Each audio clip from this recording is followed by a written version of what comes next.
Welcome to A Fork in Time, the alternate history podcast.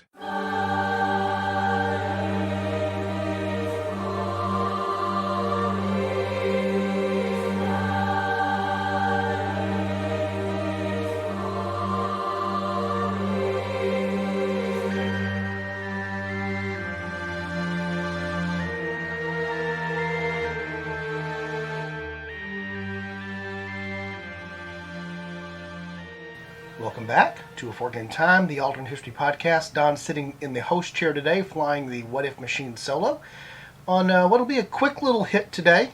We've been working to sort of catch up on our production schedule as we get to the latter part here of summer and real life getting in the way of the fun that we enjoy doing the podcast, but we're getting things back on track.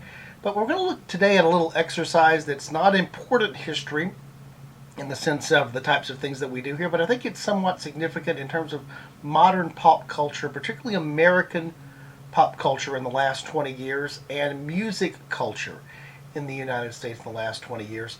Going to look here today at the impact of what if there had not been an American Idol. So today is one of those episodes that we categorize quote-unquote as whimsy versus being deep historical, but I think it is impactful in terms of the way that we look at things as a society now, in terms of the popularity of things like reality shows, pop culture, music, and how that works, and how all that plays together in our media culture now, and how it's evolved over the period of time now, almost 20 years since the debut of American Idol. And so when we come back after the break, we'll pick back up with the concept of what if there had been no American Idol. Alexis and Don taking just a quick break from the podcast here. Normally this is where we would have an ad or a mention. I think that's the inside term that we're supposed to, brand mention is what they're called, at least on the website when we're loading an episode. But today I'm just going to directly appeal for one of the other ways that you can help the podcast, where you may not get as much directly back in return as we do from the others, but still something that's important. So Lex, what is Patreon?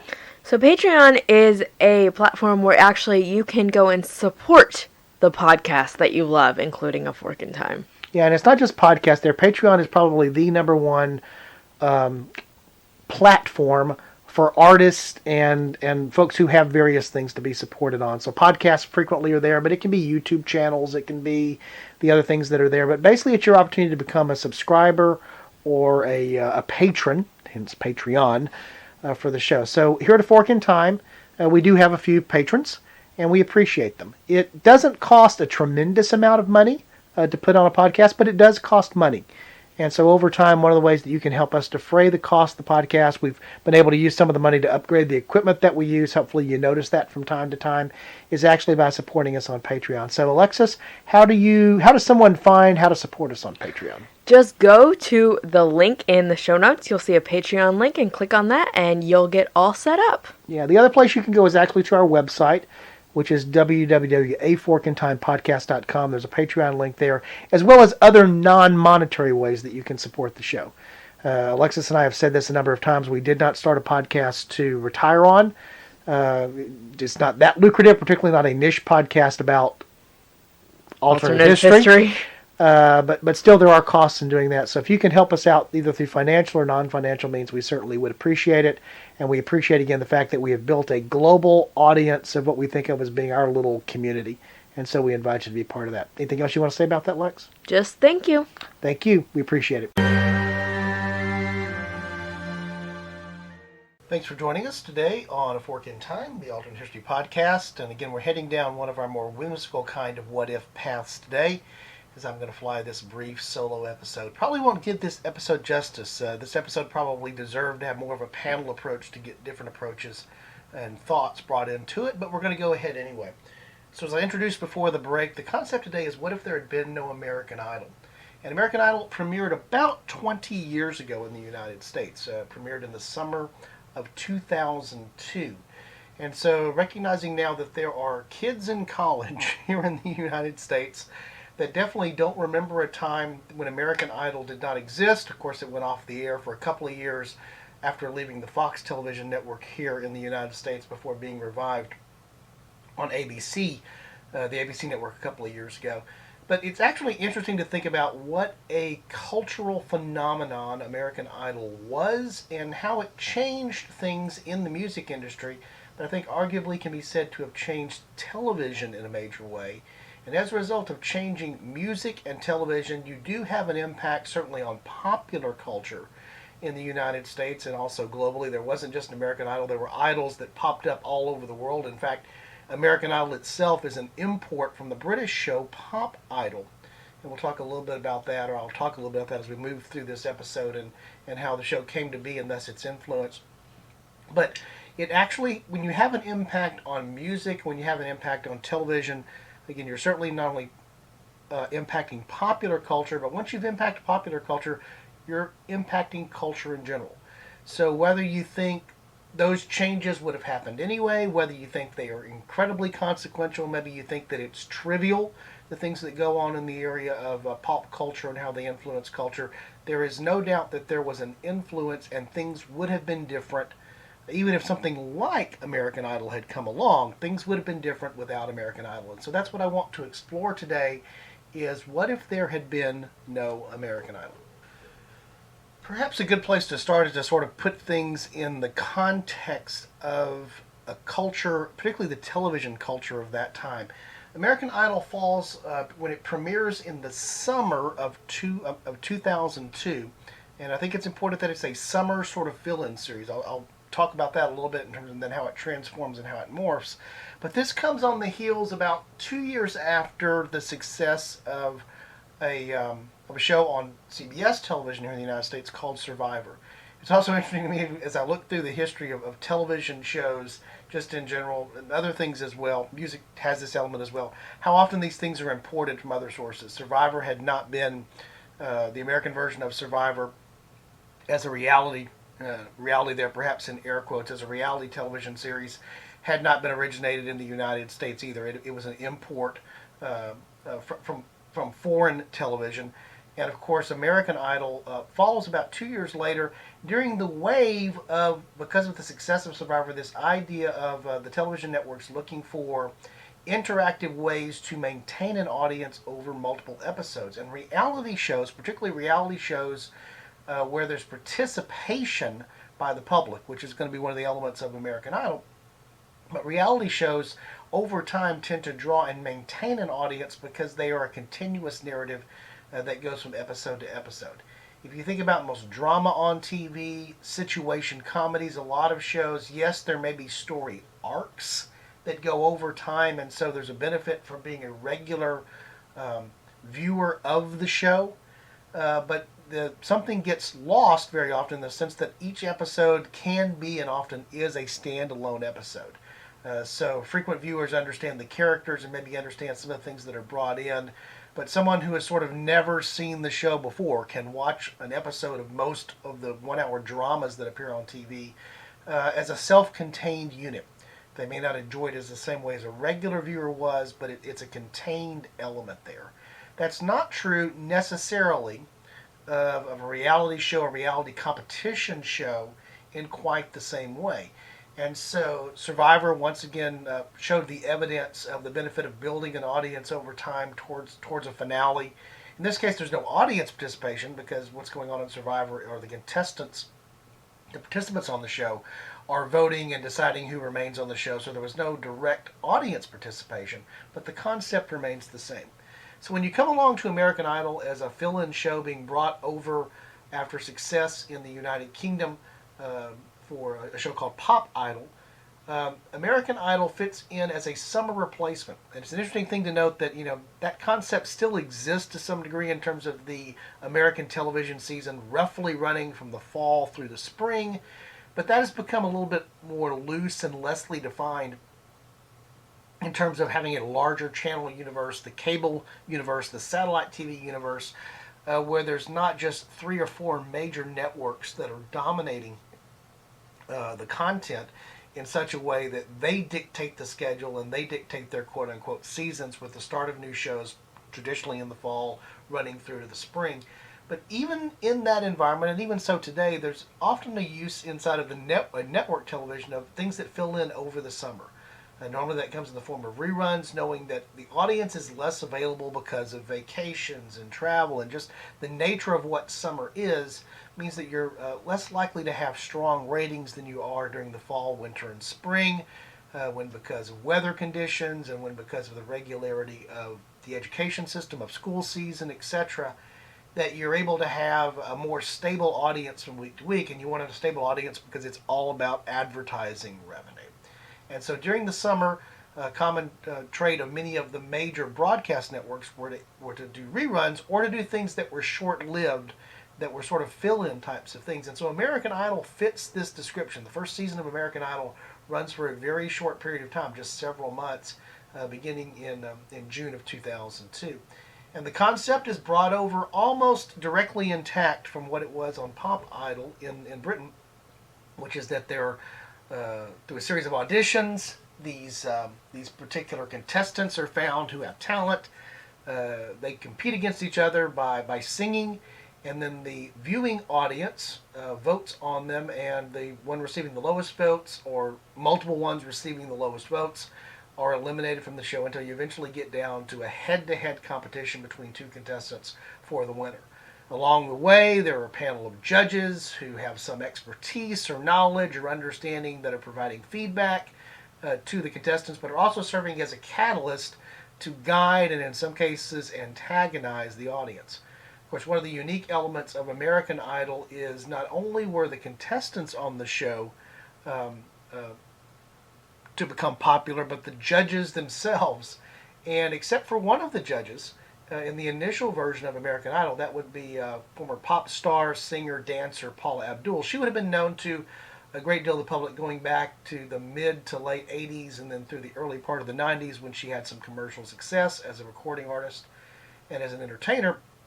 But the other two judges on the original version of American Idol, that would be Simon Cowell, a name that when I say that now you know, but before the premiere of American Idol in 2002, there wouldn't have been a lot of folks who would have known who Simon Cowell was.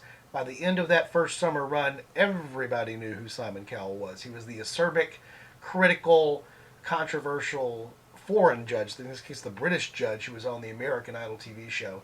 And then Randy Jackson, who had been a musician and producer, but not someone who was known necessarily in the public eye. He was not an individual solo artist. He'd been a later part of a version of the musical group Journey, but primarily was known as a producer and someone in behind-the-scenes role in the American music scene. And so this concept of allowing the audience to participate and allowing the audience to vote, as I've already mentioned, is the catalyst for the success of the format in terms of driving ratings. And to some degree, Fox caught some lightning in a bottle that summer of 2002. And in a very short period of time, the ratings for the show were phenomenal, and it became something of a cultural thing in the short term. So even if American Idol only lasted that one season, it would have been the short-lived pop into American pop culture of something that would have been remembered probably even 20 years later because it became a phenomenon in that summer season. But it actually quickly was discovered to have legs that went beyond that. And so Kelly Clarkson was the first winner of the show, and she is probably still one of the better known artists that have come out of the show in terms of commercial success in terms of playtime on radio, sales of albums, those types of things. Kelly Clarkson, the original American Idol, is an icon against what many of the future winners of the show talked about being inspired by or being compared to. Even as we sit here there today, she is not the most successful artist in terms of record sales that's come out of American Idol. And I also want to spend some time talking about that when I talk about the influence of the show, moving on a little bit further here to the episode. But she wins the show, and then she releases her first single, which was the winning single, the thing that she sang at the conclusion of the first show called A Moment Like This, which goes on to be a #1 record, and the sales are there. And so the concept of American Idol is not only launched into American pop culture, to the American television scene and the American music scene, but also then becomes an influencing factor. So remember that if you're looking in May of 2002, nobody knows who Kelly Clarkson is, the winner of that first season of American Idol.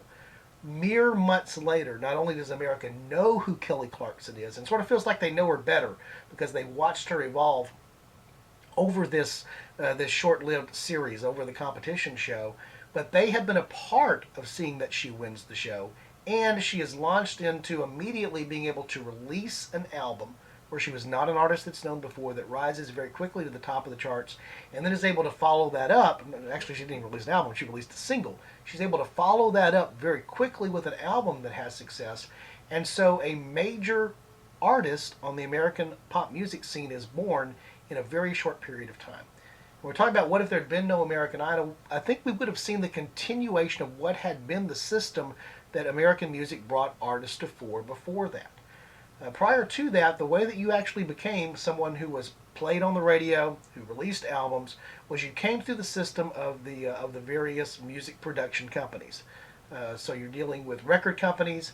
Record companies had entire departments, A&R departments, who were in the business of acquiring talent, looking out talent, going to see folks who were playing in clubs, basically looking for stars, looking for artists that they could develop and polish and produce, and as a result of that, sell records and make money.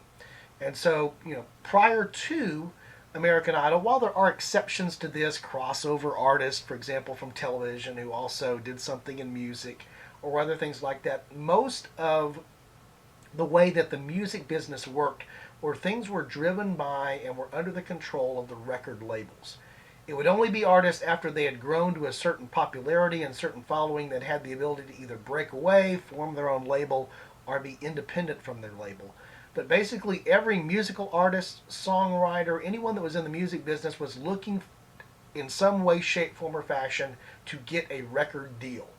And a record deal required that you be identified by a record company, that you be of talent they wanted to pursue, that they wanted to produce, that one that they wanted to invest in and develop, and then they took over the production of your early work, and they also took over the promotion of your early work.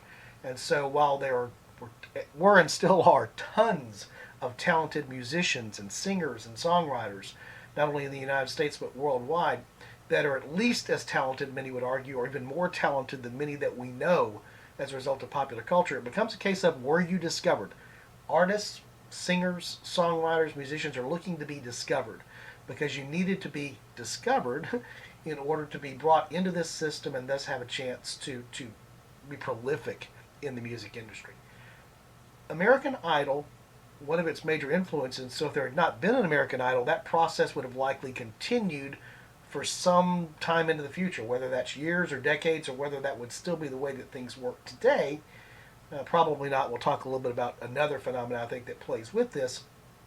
But it definitely changed the way that the industry works. And so if there is no American Idol, you would have had that continue. With American Idol, you now have a conduit for artists. Again, now they have to audition still, and they still have to make it through a series of cuts with producers, and then ultimately find fandom with a voting public to work their way through the show, to become familiar, to perhaps win the show. But they have an avenue to actually bypass or shortcut what had been the process before. And that's important. Before, you would have had to be discovered. Now you can seek to be self-discovered by going through the auditions. And if you're talented enough and compelling enough, and that may not just be your ability to sing, that may be your personality, your look. Certainly there's been a lot of influence and discussion about how American Idol very often is not about the best singer, but it's about the best entertainer that may come out of that. But you have a chance to actually stand out. If you have the talent to stand out in a crowd against your peers, you have a chance to make it onto the show, and you have a chance to make it onto the show. You have a chance to work through this process, which worked for Kelly Clarkson and then worked for countless others.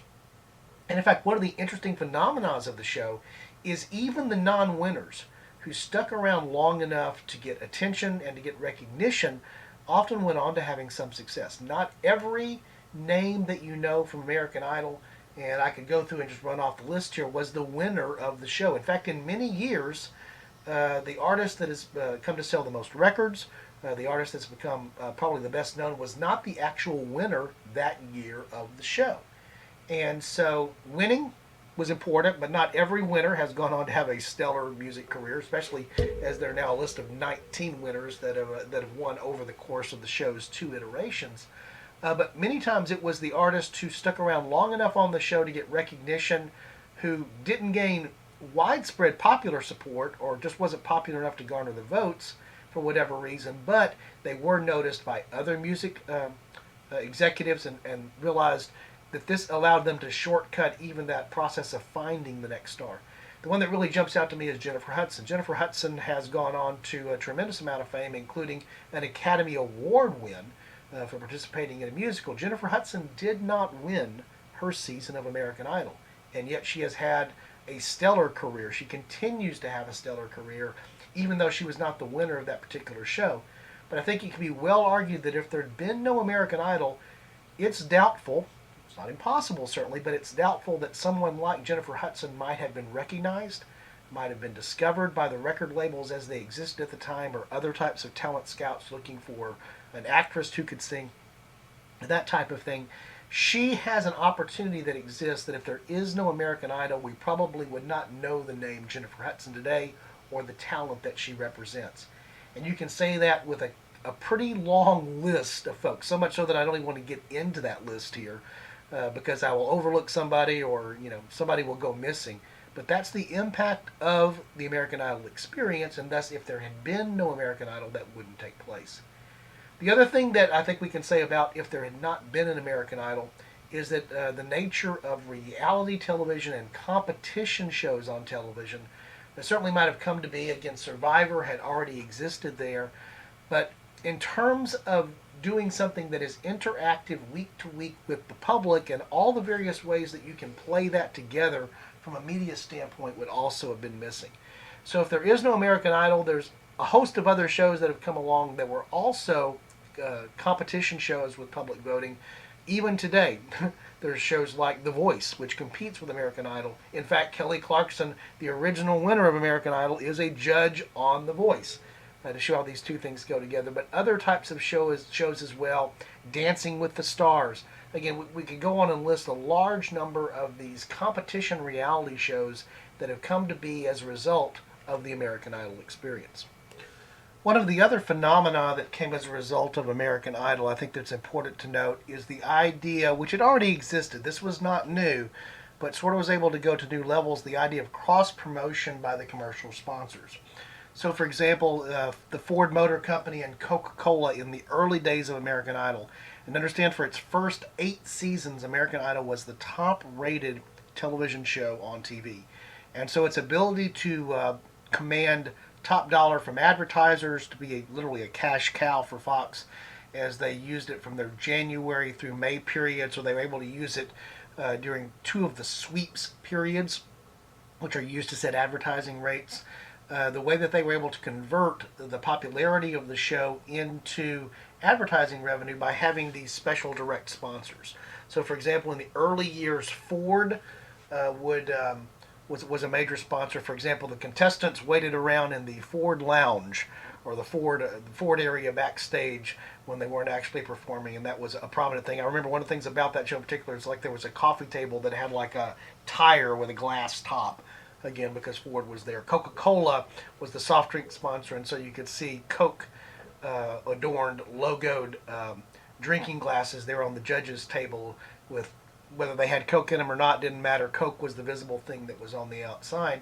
And so, in fact, even in the case of Ford, the contestants each week would do a little commercial video kind of thing that cross-promoted.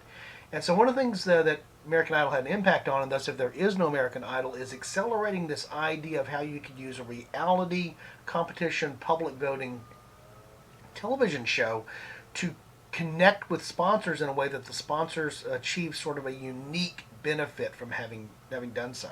I mean, that music video that was sort of a Ford commercial in the middle of each episode, particularly in those early years, was exactly that. It was a commercial for Ford, the product, but it was taking advantage of the popularity of the contestants on the show. Remember, these are contestants that people didn't even know before that particular season of the show came along. Ford was actually able to capitalize on emerging star popularity, very cheap to do in the context of doing at least that part of it inside the context of the show. Coca-Cola as well. Well, since this is a voting show, then you had the ability for companies like AT&T to come along. And so one of the ways that you could vote was by sending text messages or doing other things that interacted with the communications device. So AT&T gets a sponsorship hit off of being part of the show, but also gets the benefit of using their technology and employing their technology into the show. Over time, the other thing that, of course, is going on here, which is another impact in the music industry that I think American Idol plays into, and so once again, if there is no American Idol, how does this work? Is the fact that, remember that Kelly Clarkson delivered a single that was released to radio, and by the way, part of the prize was winning a recording contract. So the old style of being discovered as an artist and suddenly having a recording contract was embedded into the show at the time, and it still is today, but not quite in exactly the same way, is that she released a single. And so while it was certainly true that singles had been released before, for most of the music business industry, a single has been a single song or a single cut off of an artist's album. In the case over time, the music industry has produced just singles, meaning an individual song to be released by an artist. But most of the time, the single, what gets play on the radio, is a single track off of an artist album, ranging anywhere from probably 8 to 12 songs, 10 sort of being the norm on an album. It's the selected song off of that album that the producers believe will have the most chance of getting airplay and popularity. And this is in a period of time prior to or up through most of the music industry until the rise of the digital age of music, when, yes, you could go buy the single in the form, back in the old days, of a 45 record as opposed to the 33 and a third album. But most of the, or cassette or CD as the case might be, as albums became on other media. But most folks heard the single and then went and bought, to obtain the music, they bought the album.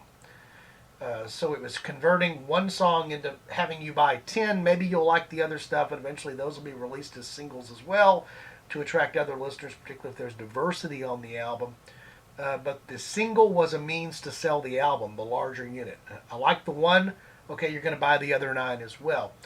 But what had started to happen as a result of the digital age, the rise of the internet, the rise of music piracy in the form of being able to be digitalized, so Napster comes along, is that you have this unique backdrop where it's possible to go illegally initially at first and go actually obtain just that single. You didn't need to buy the album. By the way, you could also obtain the whole album from the artist in a digital form illegally through Napster or through file sharing.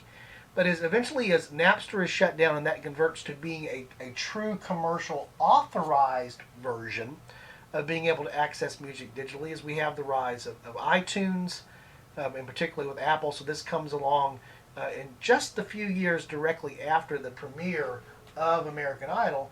And suddenly what you have is the ability to directly market that single essentially in real time to an audience that's willing to pay for it while the process is going on. So, for example, each week as an artist may perform, one of the things that the host, Ron Seacrest, will say, and you can download that on iTunes. And so the ability to monetize not only the winners, not Kelly Clarkson releasing a moment like this, but the ability to monetize the music all the way through the process by all the various artists, and immediately have the revenue flow from downloads that are instantaneous. Hey, I just like what I heard there. I want that on my digital music player now. So you pay your 99 cents, your $1.99, whatever the rate might be, and you have that. That's an instant sale that did not require the production of or the pressing of an album or a CD, didn't require shipping, didn't require stock, didn't require inventory. And so American Idol as a platform each week for featuring an artist, and then the ability for someone, in this case Fox and or the record company who have now owned the rights, the music production company owning the rights to that artist, being able to directly convert it into revenue almost in real time with incredibly low relative overhead, was one of the major things that American Idol brought into the music business. Now, there are those that argue that digital has totally, and I believe this is true, has totally disrupted the music business. Again, yes, artists still produce albums, but by far most music is obtained today through one of a couple of means. One of those is actually buying or downloading the single, or in turn subscribing to a service that would give you access to being able to call up and play that particular song without having to buy the album itself. So things like Spotify being an example of that, music services. Even Apple, for example, has their subscription version of iTunes and Apple Music that allows you to pay a monthly fee in exchange for being able to access all of this music.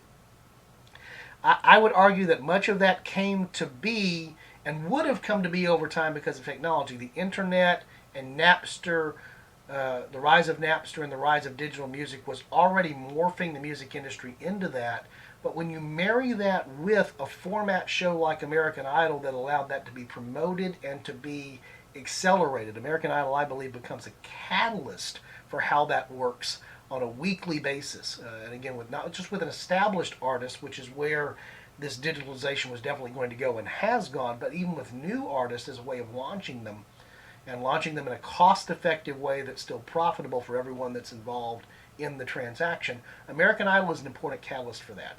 If you don't have an American Idol, you still have digital music, probably somewhat like what we do today, but I don't think you have it having grown as big or having grown as being the norm quite as much without the extra influence of American Idol.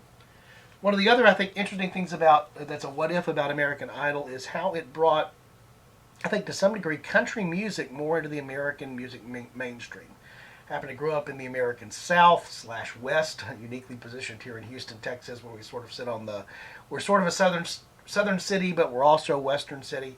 And so I'm very familiar with country music, having grown up in an environment where that was popular, country and western music. But country music tended to be a little bit more of a regional phenomena up until when I was in my early teens, as it grew because of movies like Urban Cowboy, set in Houston, just to give you the concept on that, actually set just outside of Houston, the suburb called Pasadena. But the rise of country and western as a broader musical format really takes over to some degree because of that influence in pop culture in the late 70s and early 80s, becoming more national versus more regional. But to me, one of the most interesting things about American Idol is it came over from Britain, where it was called Pop Idol.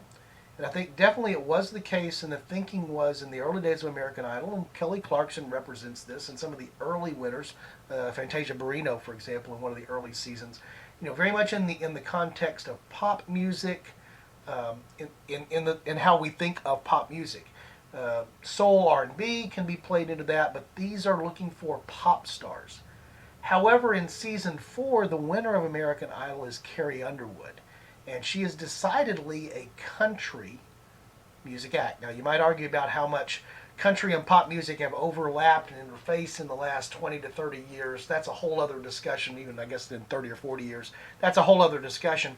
But the fact that one of the winners of American Idol, which had been Pop Idol in Britain, in season 4 is a country artist, and that you've had a number of times since then, Scott McCreery, the list goes on and on, about the winners from American Idol that are definitely country artists.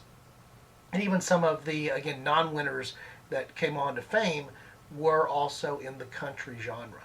And so one of the, I think, other impacts that we need to recognize when it comes to American Idol, and what if there had not been an American Idol, is I think it was a major catalyst for certainly an industry that was already in good shape and had its following. Country music was certainly has existed and would exist without American Idol, but it brought country music into more of a mainstream format, or enabled more of the crossover type of artist.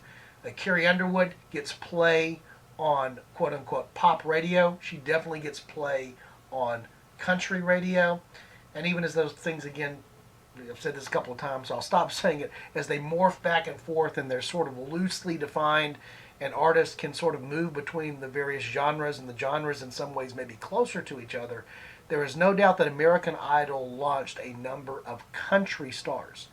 Now, of course, there were reality shows like Country Music Television had their own version of American Idol that was intentionally designed for country stars.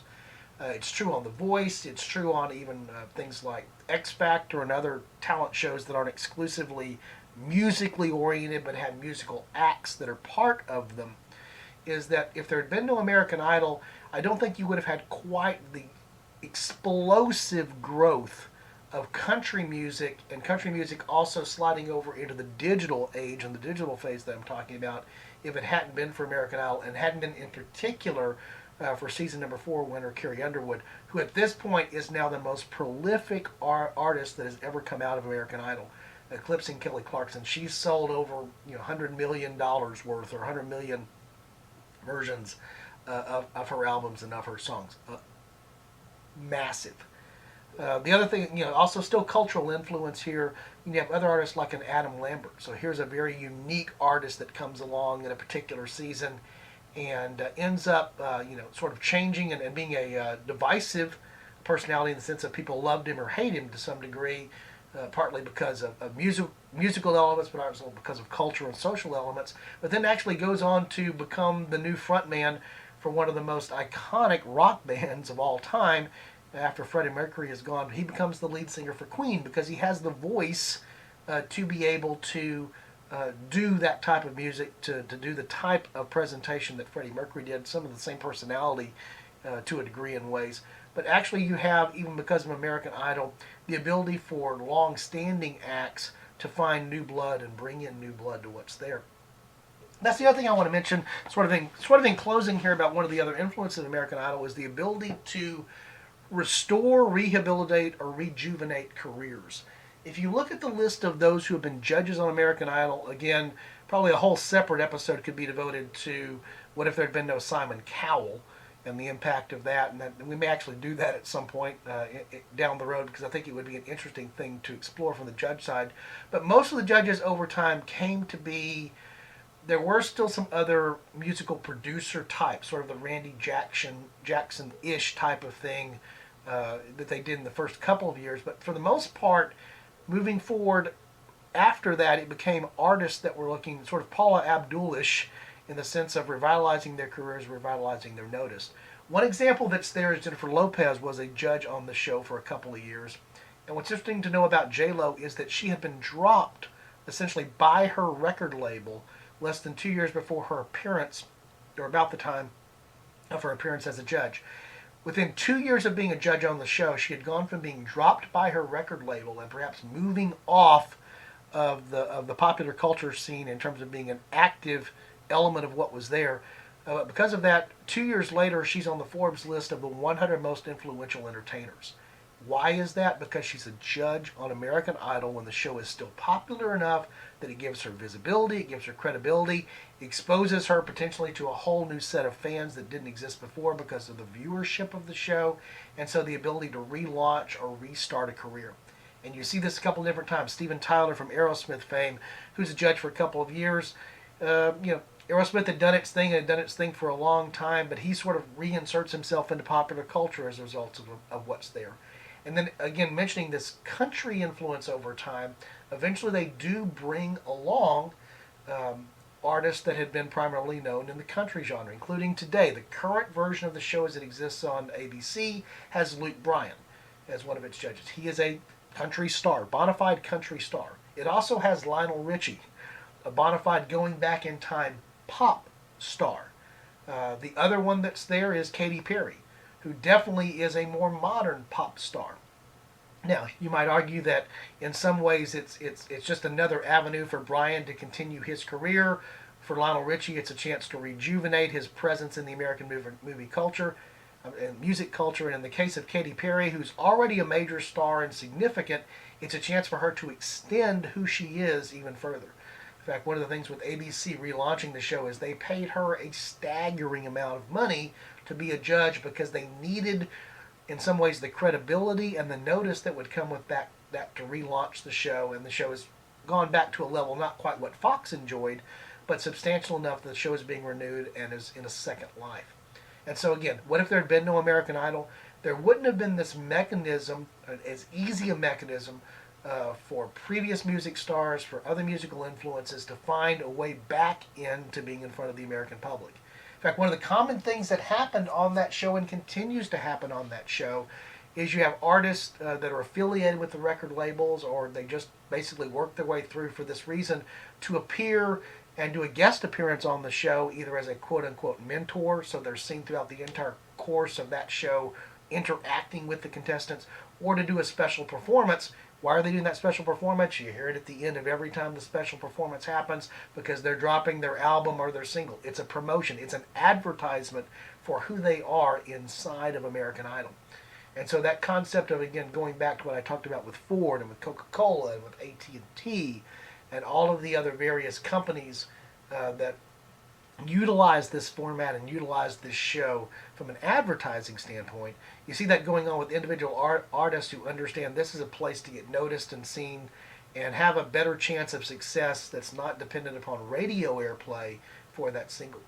Radio still drives a lot of music, but because of streaming options now, I mentioned Spotify and the other streaming options that are out there and digital music, it's much more difficult now to just rely upon hoping that your song gets played on the radio, hoping that it gets recognized, and hoping that that produces the types of sales that you need. Because remember now, the sales are primarily in the form of a digital single, 99 cents to maybe a little bit more, versus a digital album, or certainly beyond the physical album as well. And so to have success in the music business today means you have to string together a number of large, highly successful singles, because you don't get the I heard one, I'm buying 9, even though I may not like them or want them aspect that went on way back in the day in terms of selling an album. So I'm sure that I've missed some things here going through the what if there had been no American Idol, but hopefully I've made enough of a point about why this is, yes, it's pop culture, and yes, it's television, and yes, it's music, but it's incredibly significant in terms of the impact that it had on that particular area of popular culture, and that popular culture no doubt influences other areas of culture as well. So once again, we thank you for joining us today on A Fork in Time, the Alternate History Podcast. We'll be back next week with talking about something I'm sure that is pure history and is serious, but occasionally we like to insert these types of shows as well. If you enjoy the show, we invite you to visit our website at www.aforkintimepodcast.com. The A is important. The podcast is important to get there. That's where you can leave us feedback. That's where you can also make topical suggestions. We have an entire menu of topical suggestions that we're working through on the production side that are not our thoughts, that are coming from our listeners. So keep us coming. You take us to places, you take us to time, and you take us to concepts that we might not normally think about. Also invite you to check out our sister show, the second podcast that we launched, The Room Where It Happened. You can find information about The Room Where It Happened there on the website as well, the shared website of aforkintimepodcast.com. And we invite you to check us out. That's a slightly different format. You can find a little bit more about the show there as well. Most importantly, we thank you for giving us some of your time. That's the kindest thing that you can do for us. And so as I close out today, this is Don saying thanks for joining us here on A Fork in Time. And as always, we suggest that if you happen upon that fork in time, a good idea might be to take it. Talk to you soon.